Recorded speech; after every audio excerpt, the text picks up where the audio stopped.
truly yourself is only Brahman, the immeasurably vast absolute being. Such a vastness is it that it is actually utterly transcendent of time and space.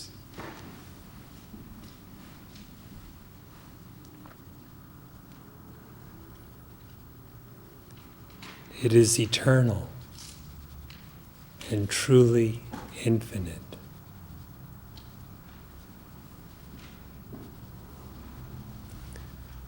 This alone is your very existence.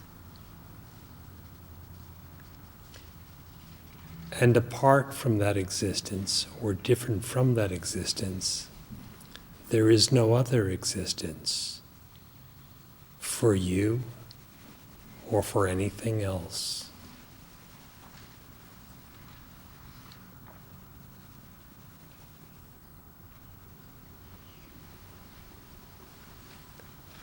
It is only misidentification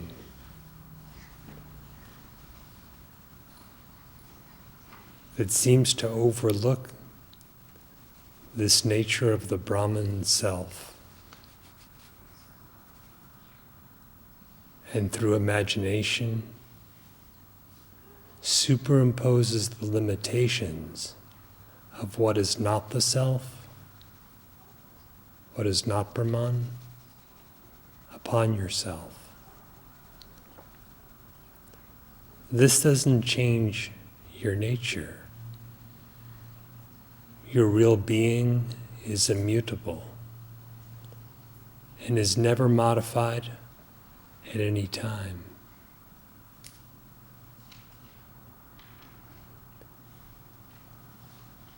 But due to such illusion,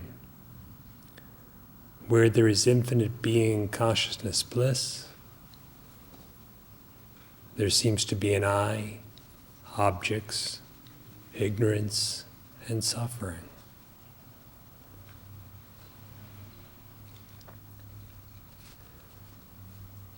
For whom is such superimposition? Whose ignorance or misidentification is it?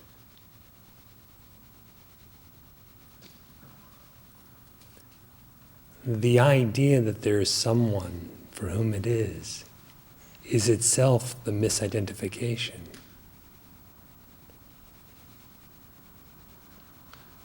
For in reality, the self does not misidentify.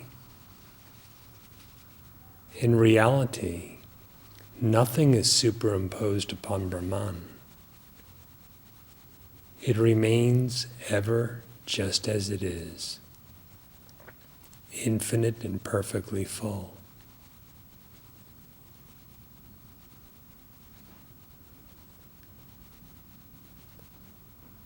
So Sri Bhagavan says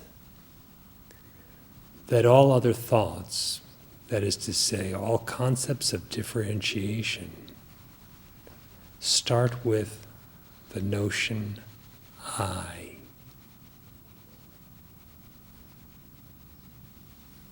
That I is itself an incorrect assumption.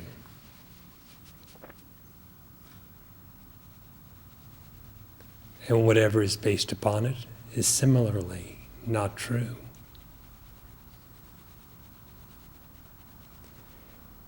Any limitation you can imagine, any kind of bondage that you can conceive for yourself,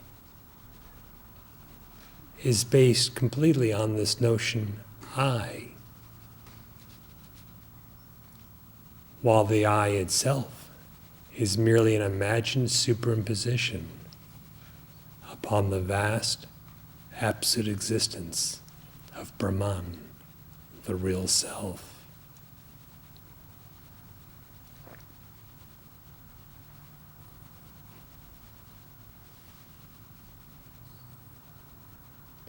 Ignorance has no substance, no validity.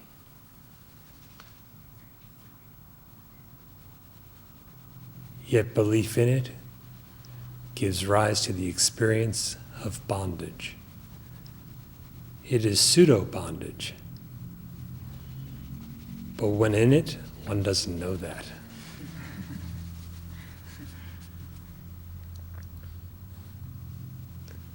Absence of such ignorance, that is true knowledge of oneself, is liberation from all of the imagined bondage.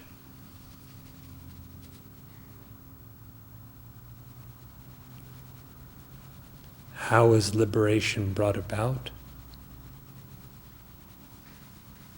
By knowledge, by inquiry. No activity of the body, speech, or mind can accomplish this. Knowledge shows what is the reality, and thereby liberates one from the unreal.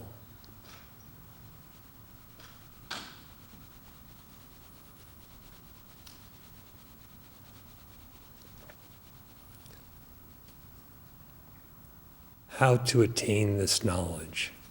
This then is the question.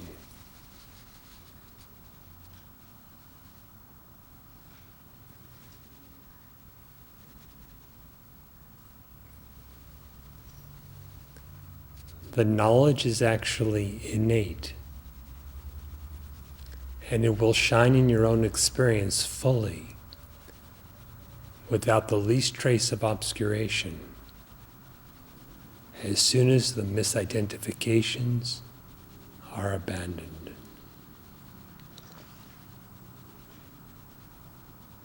So, here's what you practice. You inquire. Inquire into the nature of your very existence, your very consciousness. You discern what limitations are being superimposed on your nature. You know it's a superimposition if it's not eternal. You know it's a superimposition if it's changeful. You know it's a superimposition if it results in a sense of limitation or bondage. You know it's a superimposition if it is anything but that infinite Brahman, Satchidananda, being, consciousness, bliss.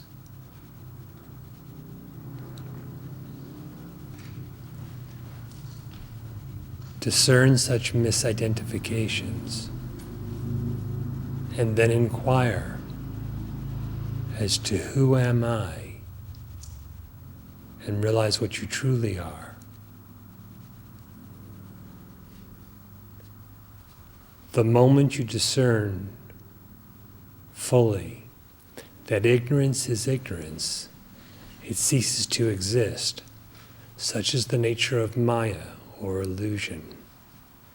It has only a seeming existence.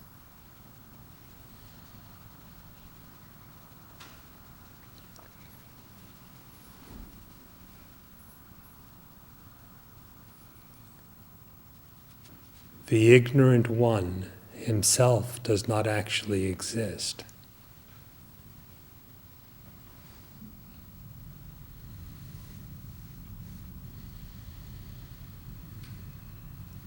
The ignorant one and his ignorance are both imagined, a product of misidentification or superimposition of what is unreal upon the real. So they seem as if actual, but not so. And the only reality that is actually existing is the Brahman self. Inquire.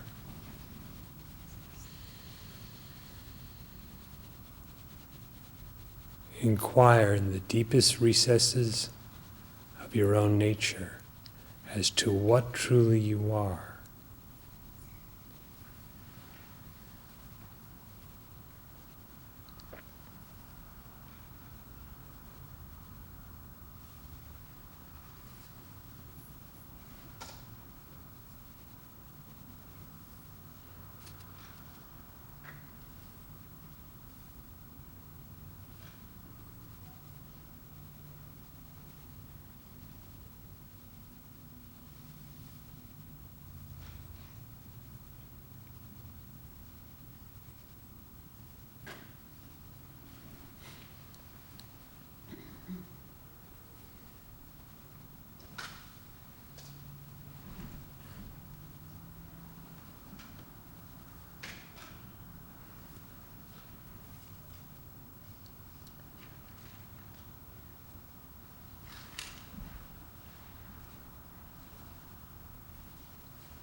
Discerning and casting aside each misidentification, you will in turn find the one who misidentifies also to be of the same nature.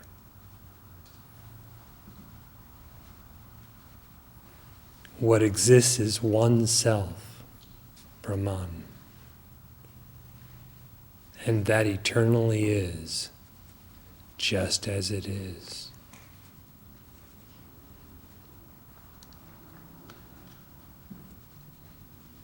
In this there is the bliss of immaculate perfection.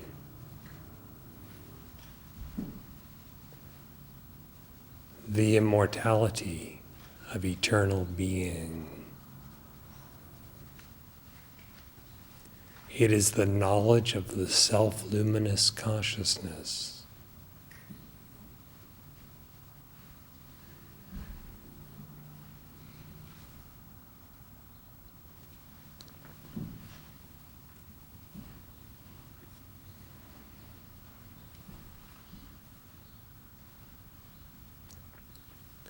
For that, there is no other, no alternative.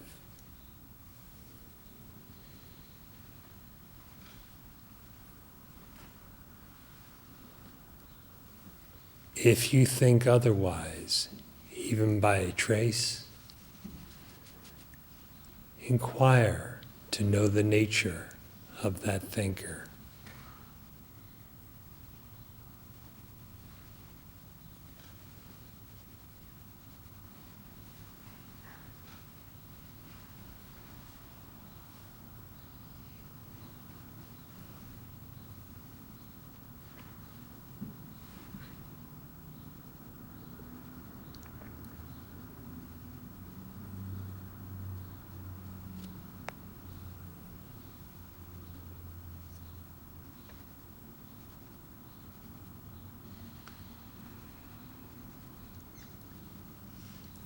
Continue to inquire until you know with certainty, beyond any possibility of doubt,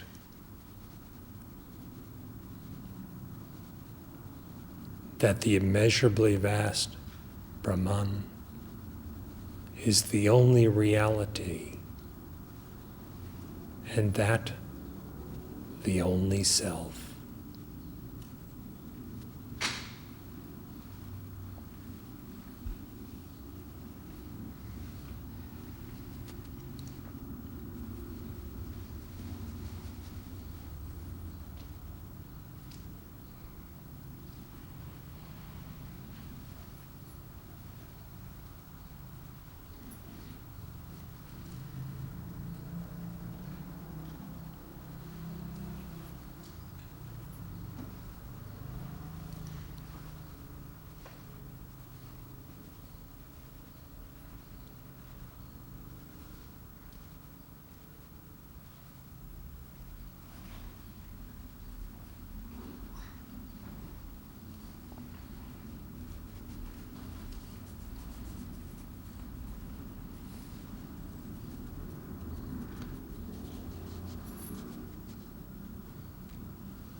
Thank you, Master.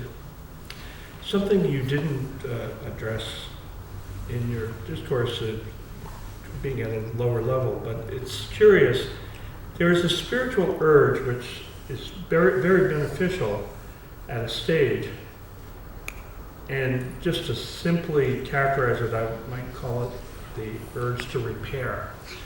But it would be something that would be transcended and part of the disidentification.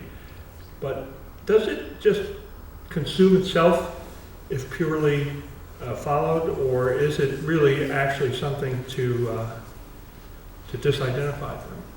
Because it implies that there is something to repair. Why do you have that assumption?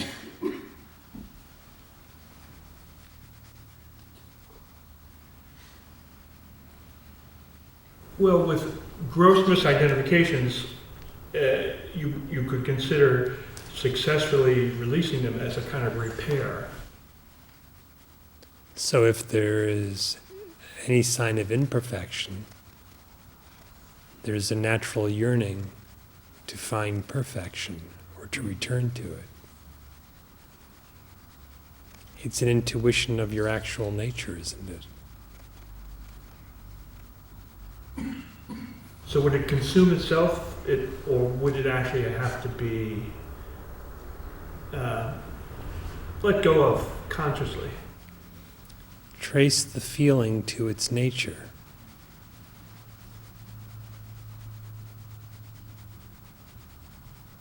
And then neither side of what you propose is applicable.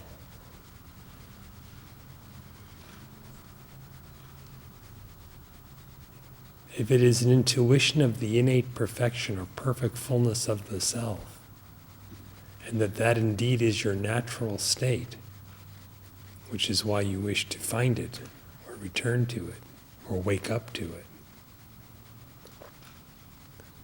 then would there be any need to get rid of that? And could it really be said to extinguish itself? Not truly.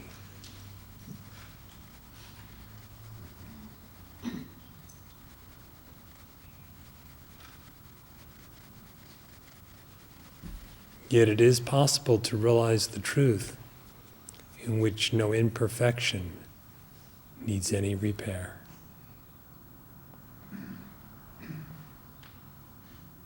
For it does not exist.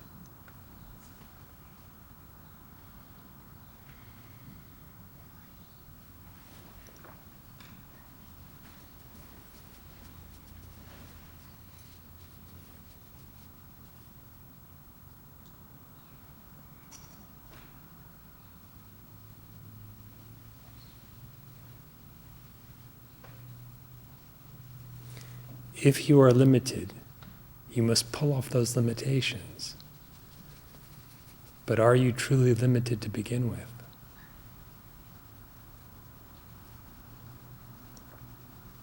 Such an inquiry completely removes the false limitations.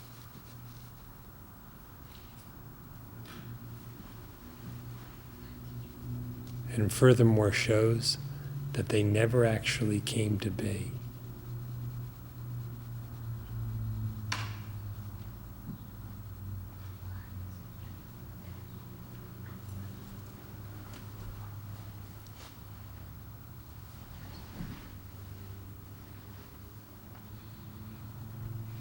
So then, does such desire to be free of limitation, desire for liberation, does that get thrown aside?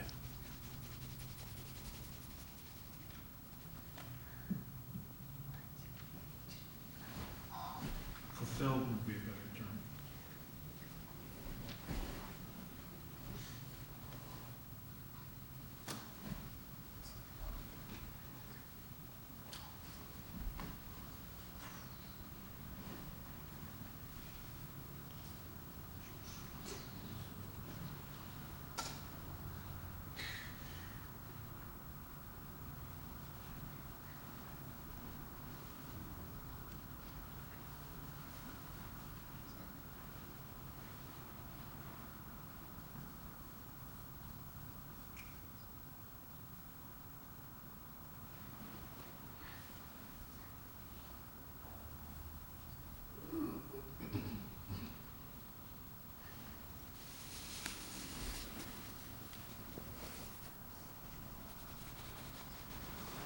said something that really struck me, and it was that ignorance has no validity. And so I thought, oh, okay, let's see if let's test that in my experience. Can I validate ignorance? Can I actually see? And by validate, I was thinking that it's real, that it's really existent. So the place I looked at was the sense of individuality as ignorance. And there's nothing that validates that it's actually there. If there's the assumption it's there, you can attach it to a body or a mind, some of those things. But that doesn't validate it. And if I look at what is actually there, I find that it just doesn't have a root, like my existence has a root. That experience continually validates itself, but there's no reason to validate it like it's proving something.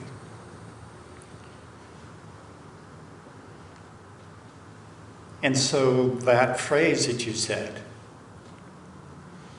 ignorance has no validity,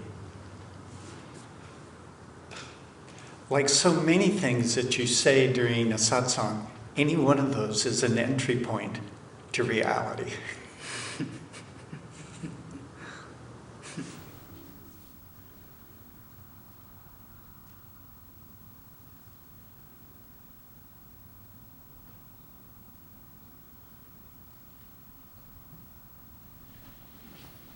The entry is always a matter of setting aside, or the destruction of, some ignorance.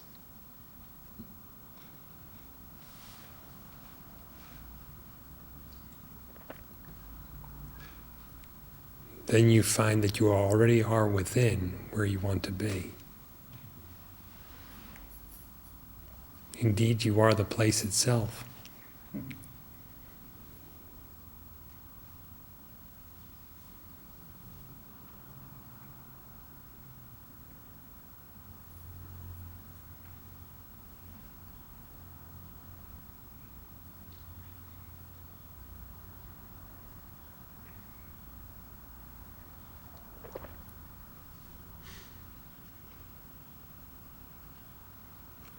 Ignorance has no validity. There's not a drop of truth in any kind of limitation.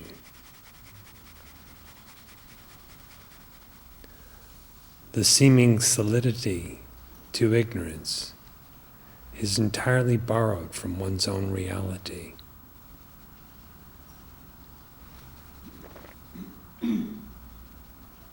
When something imaginary is superimposed upon a substrate, the substrate is the only solid thing there. And any apparent solidity or vividness or substantiality found in that which is superimposed actually belongs entirely to the substrate. And it does not actually leave the substrate and go into the imagined part. It's just like that with the self, which is true and never solid, and ignorance, which is never valid.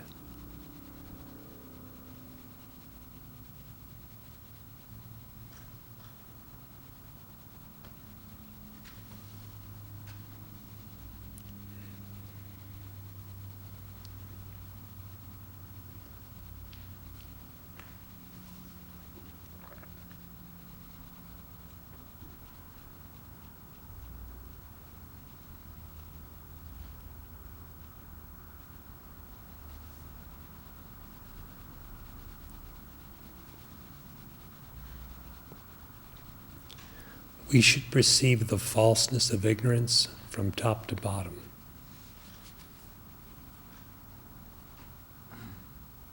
The falseness in its details, various names and forms that it appears as. And the falseness of its basis. The one who can be ignorant.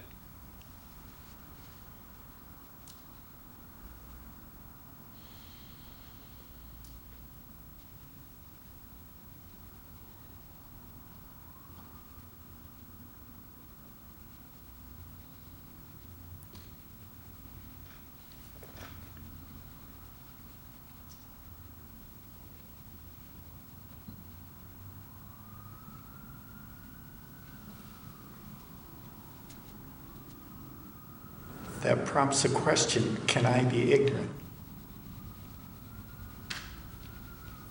You cannot be ignorant and be Brahman at the same time.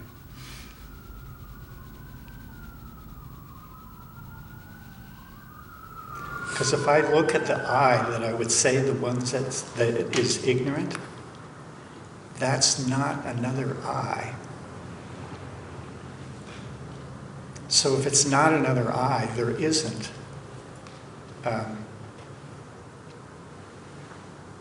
There's just not a second.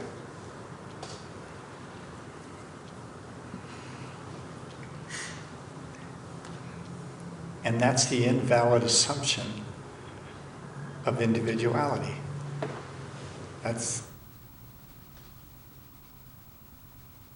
It seems to assume itself, but that's not possible.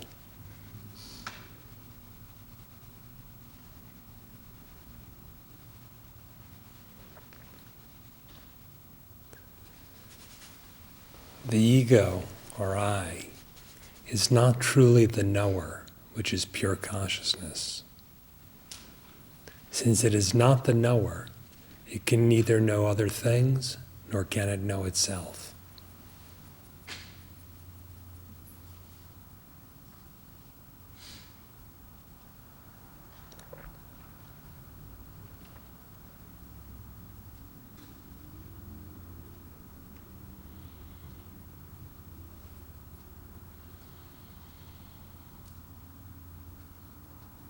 If the ego is the root of ignorance, then it cannot know itself and can't know anything else. Further ignorance. What does that say about the entirety of ignorance?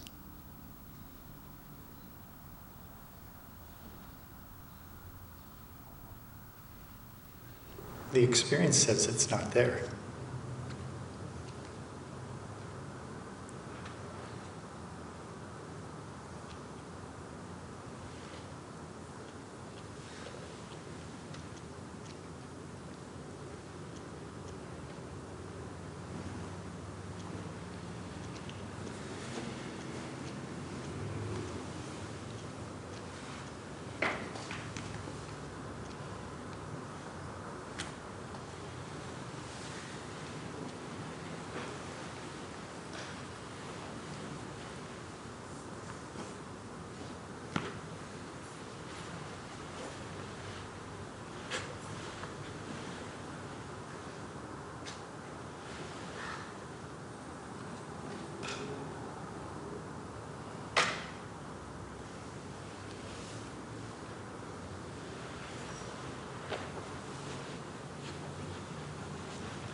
In the words that I said, there's a little part in it that continues to kind of echo, and it was, I said, the experience says, instead of I experience.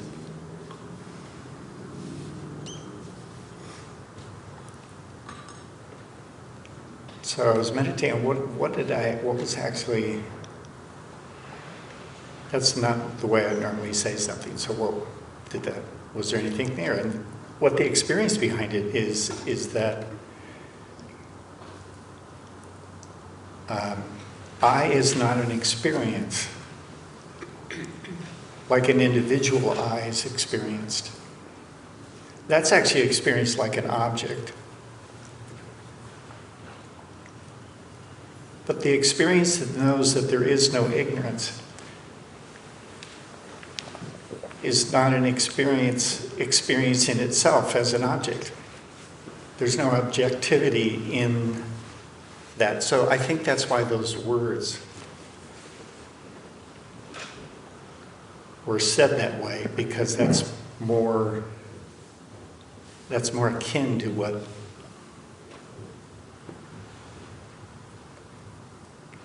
was going to say experience, but that's not. There's something that comes before experience is maybe the way to point to it.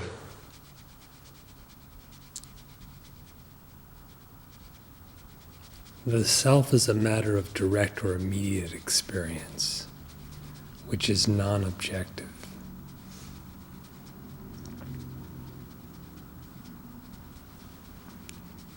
In this, experience and knowledge are the same thing.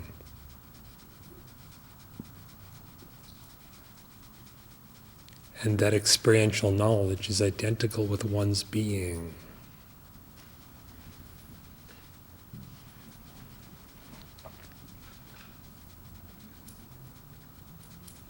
The certainty of it is without comparison.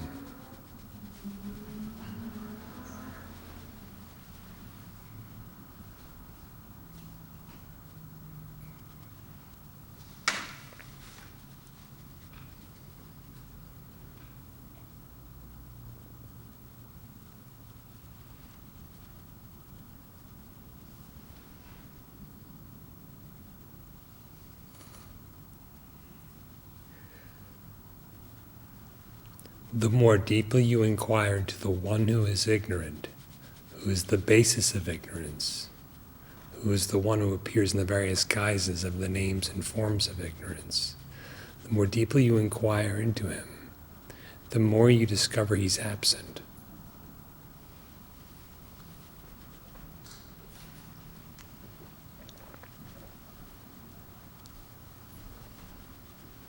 There is one knower, the nature of pure consciousness.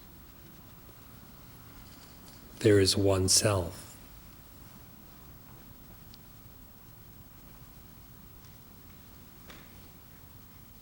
There is not an ignorant self and a true self.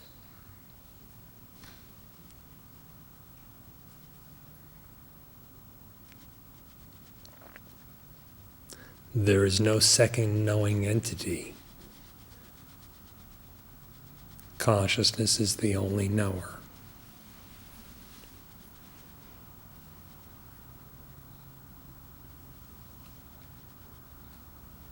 For that one, there is never any ignorance. Another one does not actually exist.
To me, the knowledge is clear. Process of questioning and who am I, or saying not this, is clear. What is not clear is how do you go from that knowledge and the process to the state where you want to be. Is that just by practice, or is there a grace involved, or is it a combination? That is not clear. Yes to all of the above. Practice is necessary, but it is by grace that one practices. The grace that is needed is already there. It is not to be created anew, but it is ever existent. If you understand the practice to be one of self-inquiry, which is making one's vision entirely non-objective, then you understand what needs to be understood. If you pursue such inquiry, all illusions will be burnt up.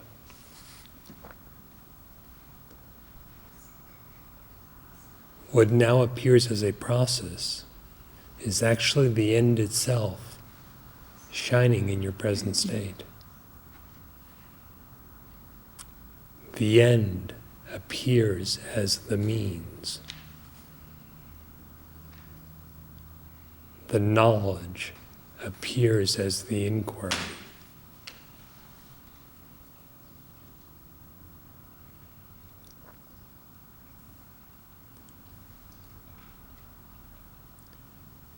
Be sure that when you inquire, you make your vision entirely non-objective. Who am I? And stay firmly with that. If you start to think of something else, or to conceive of the inquiry as a mental process, to quiet thoughts or some such thing, you should immediately inquire, for whom is this view? For whom is this idea?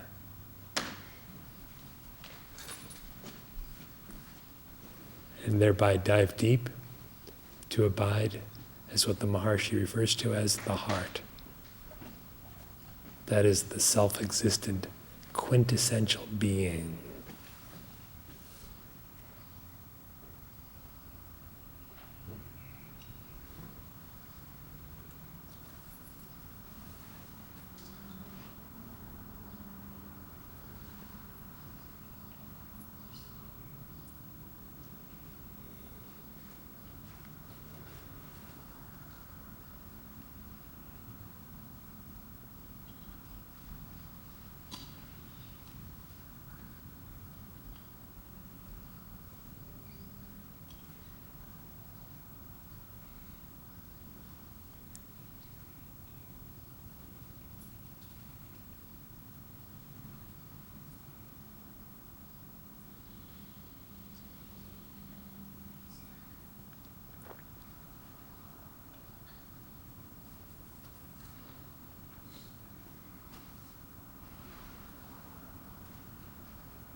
think I mentioned Friday night that that I was tired, and that kind of tiredness is, could be related to, I don't know, some sickness or something else. But it's interesting to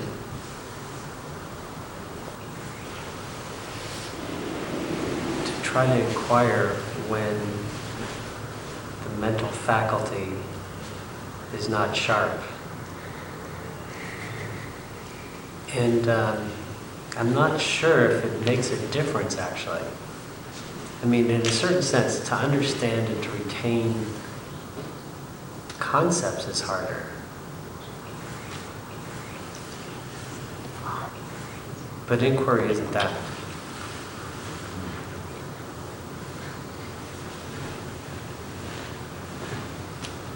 But definitely, because I believe or give credence to myself as being thought, definitely, there's some limitations there. Do you rely on thought in order to know that you exist?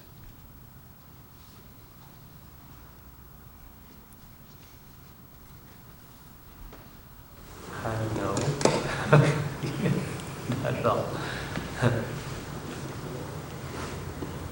That's known. That interior knowledge of existence is the actual place of inquiry.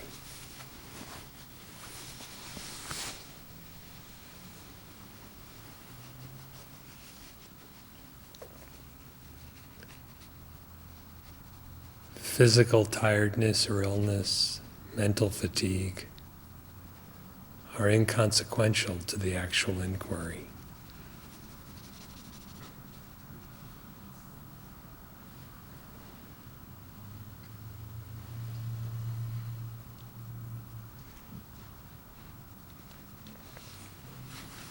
This was just being said to be certain that your inquiry makes your vision entirely non-objective, and that it does not become any kind of mental practice.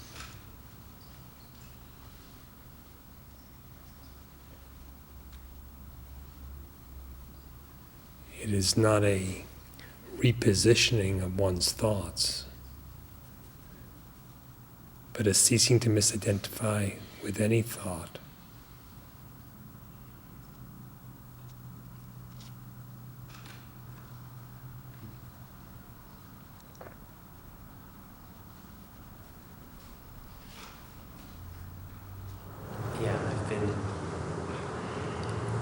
I took that meditation from Friday night. I've been meditating on that. Just the simple passage from the Maharishi. The dead are doing fine, essentially. It's the living, so you must destroy the ego, essentially.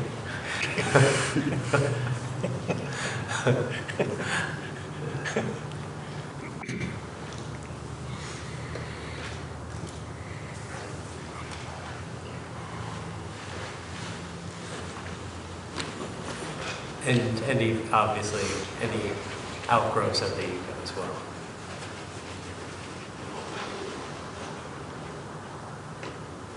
And typically it seems like I notice it on the outgrowths, and then obviously try to take things more inwardly.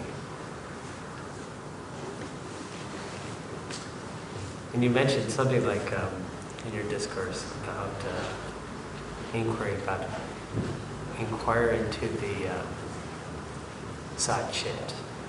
Probably not those words, but existence and consciousness.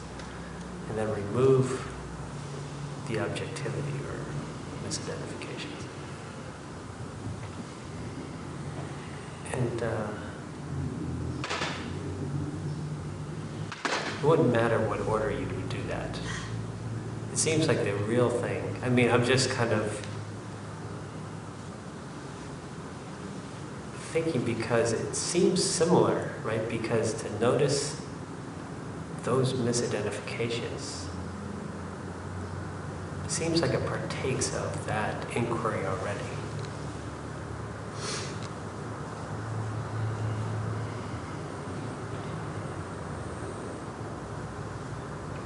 So it's all the same thing, I guess. In other words, you're describing in words something that probably happens maybe simultaneously or something, I don't know.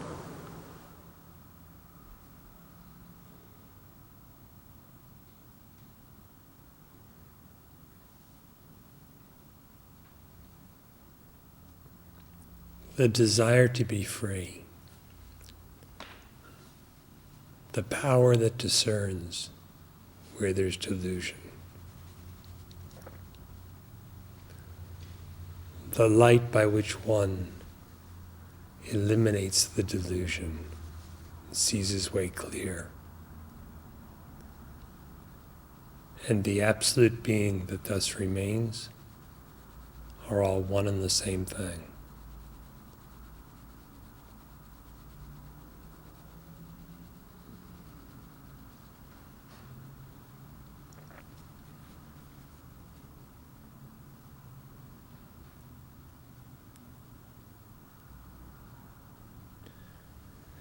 Yes, one must kill the ego, but the best way to kill it is to seek it.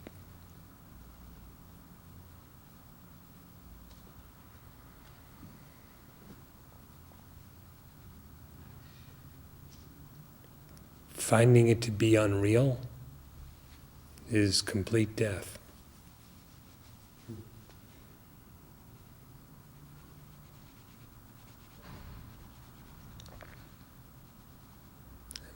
Nothing is as dead as something that never actually came to be.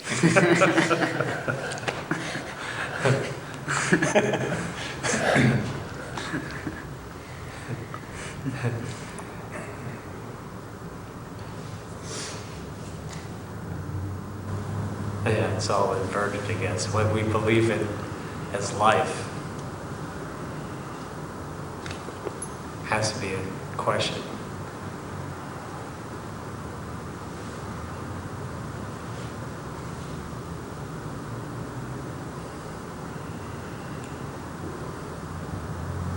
Yeah, it's just sort of I guess what Jim was saying, or your discussion with Jim.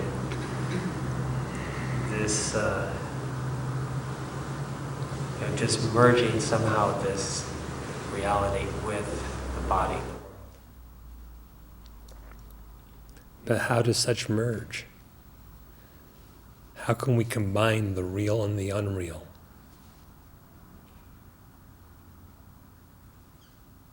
Such as the so-called combination of the self and what is not the self.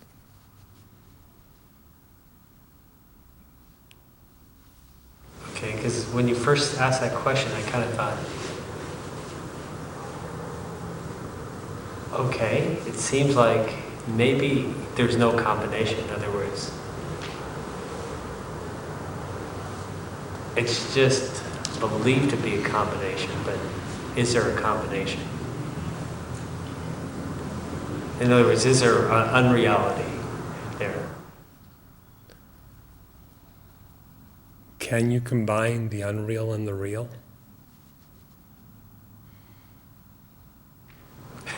Is there a real unreal to combine with it?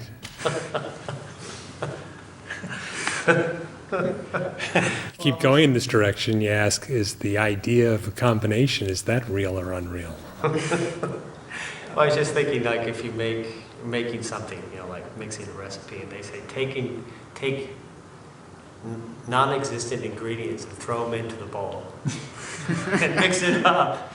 No one's going to get fed that way. And maybe there's something in the bowl already, but you mix them up. Did you create anything new or different? Right? Essentially, that's what you're saying. Mm-hmm. You've got the recipe.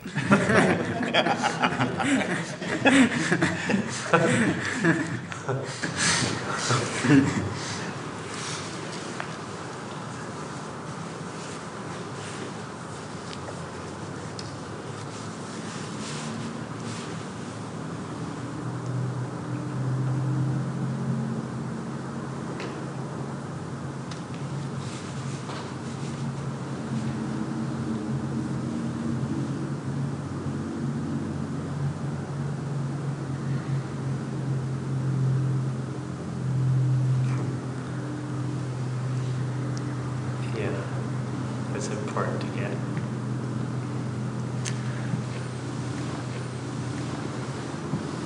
You know, I keep forgetting that though. It's so.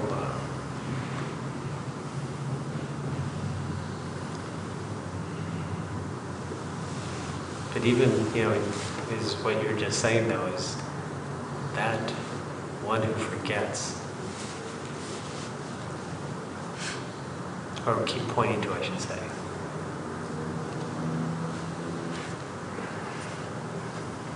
That one has to be inquired into.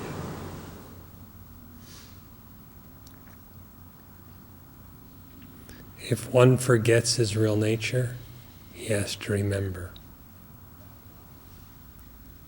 But how else to remember that except by abiding as that?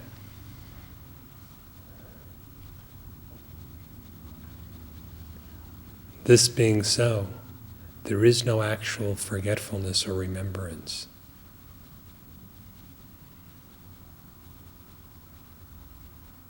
There are not two.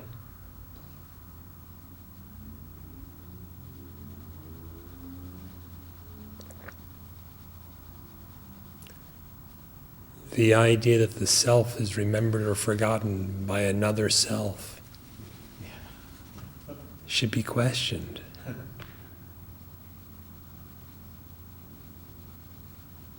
Earlier it was mentioned there are not two knowers.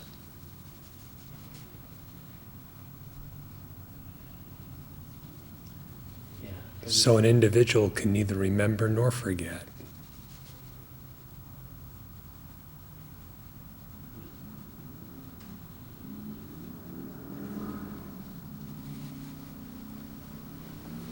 You are not the ego or individual, and most certainly not a mind or a body.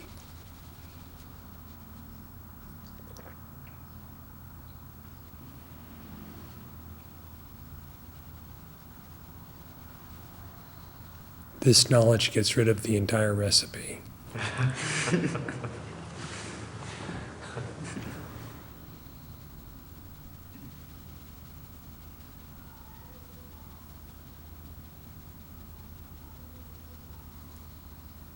With this knowledge, there's not even a bowl to put the recipe in.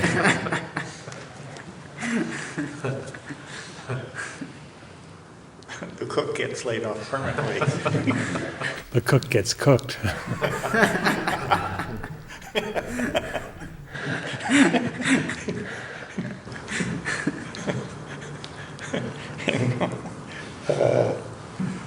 In a certain sense, though, it seems like you merged everything into that recipe. In other words, it wouldn't be separate. But then at the end, yeah, kicked over that. There's nothing there. In other words, it wouldn't. Your real self doesn't mix with anything. A second self has not come to be. Inquiry, deep inquiry, reveals this.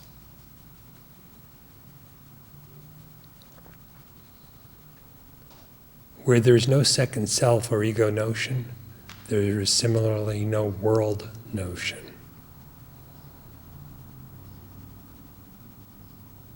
No one bound, and nothing to constitute the bondage.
यः पृथिव्यां तिष्ठन् पृथिव्या अन्तरोऽयं पृथिवी न वेद यस्य पृथिवी शरीरं यः पृथिवीमन्तरो यमयत्येषत आत्मान्तर्याम्यमृतः. He who inhabits the earth, but is within it, whom the earth does not know, whose body is the earth, and who controls the earth from within, is the internal ruler, your own immortal self.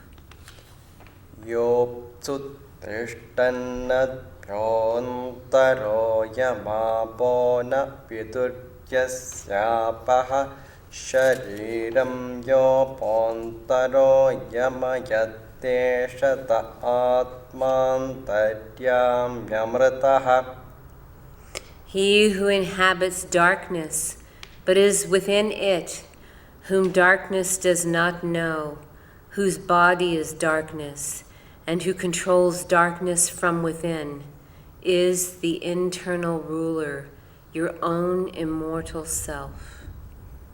Yogno tishtannagnerantaro yamagnirnaveda yasyagnishariram yognimantaro yamayateshata atmantaryamyamritaha. He who inhabits light, but is within it, whom light does not know, whose body is light, and who controls light from within, is the internal ruler, your own immortal self. This much with reference to the gods, now with reference to the beings.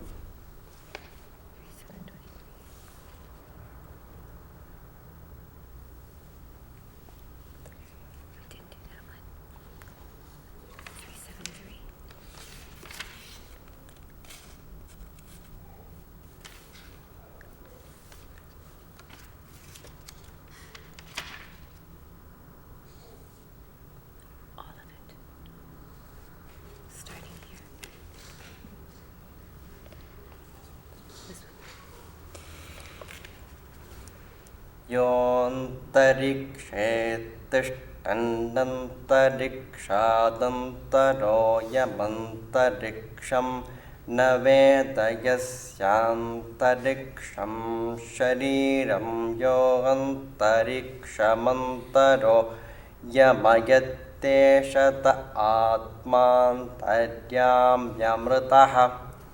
He who inhabits the sky, but is within it, whom the sky does not know, whose body is the sky, and who controls the sky from within, the internal ruler, your own immortal self. Yo vai vayo tishtan vayorantaro yam vayurnaveda yasya vayuhu shariram yo vayumantaro yamayateshata atmantaryamyamritaha.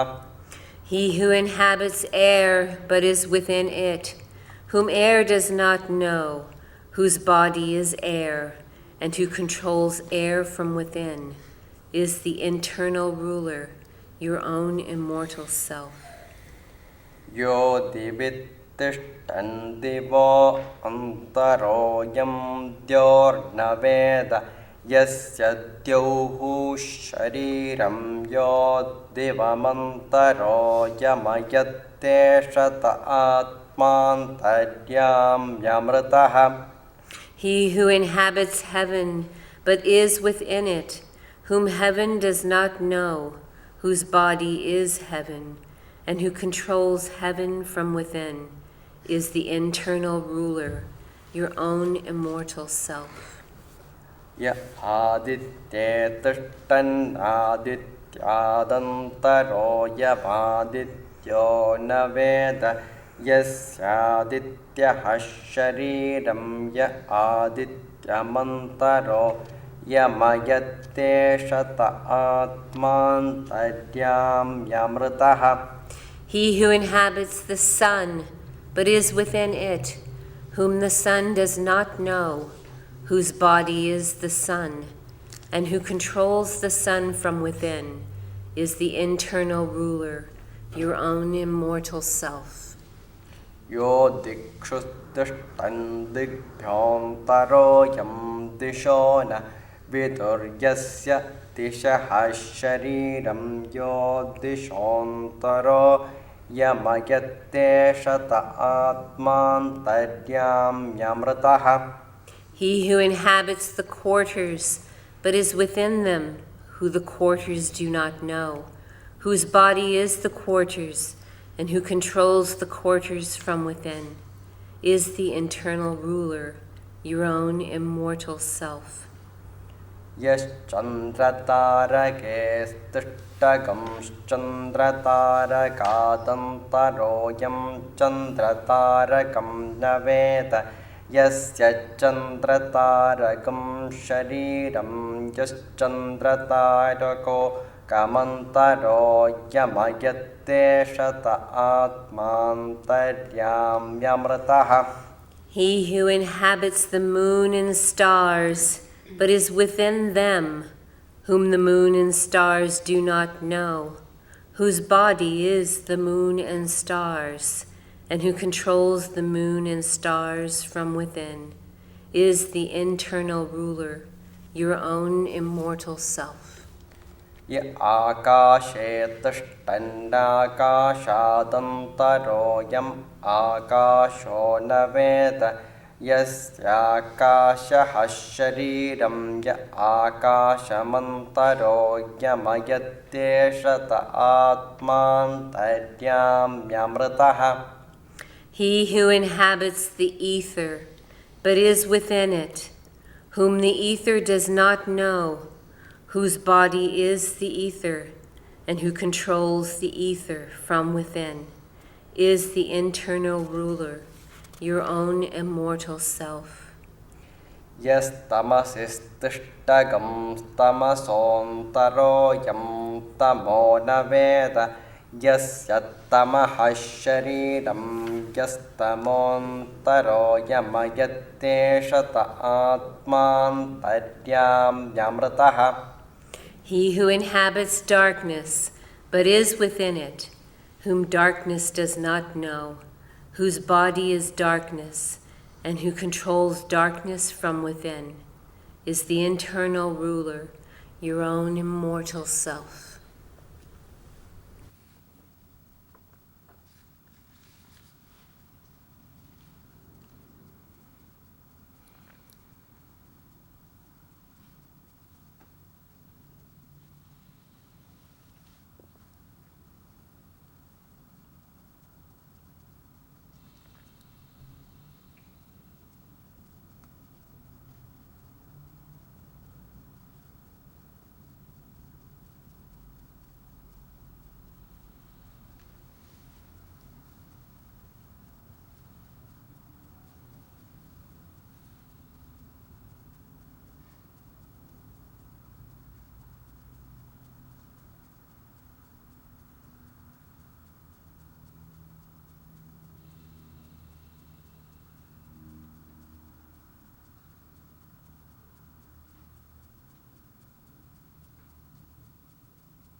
truth you're trying to realize is the publication of literature that can be used for profound meditation, as well as preserving the teaching for future generations.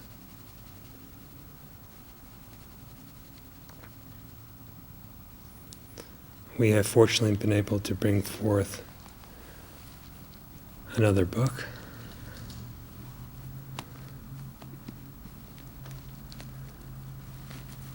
It's entitled The Quintessence of True Being.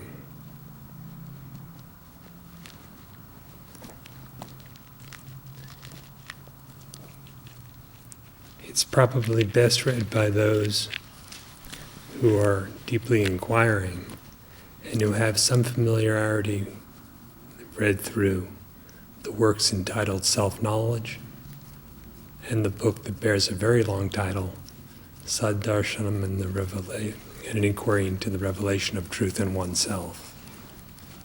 See, that's long enough, I hardly remember it myself.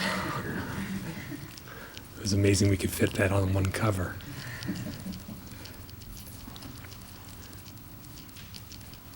So we shortened the title for this one, Quintessence of True Being. I'd like to present a copy to a few of you who've been very supportive and instrumental in bringing forth this publication and other books, holy books. Raman?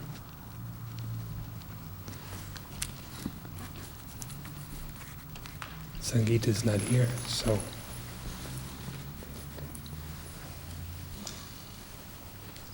Tim?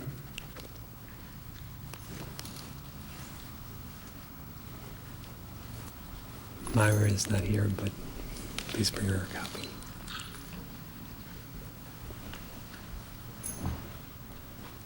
Ganesh?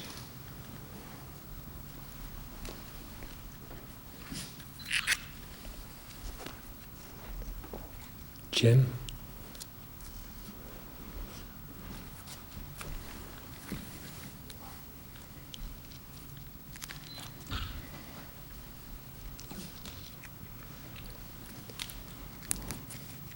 And Raymond.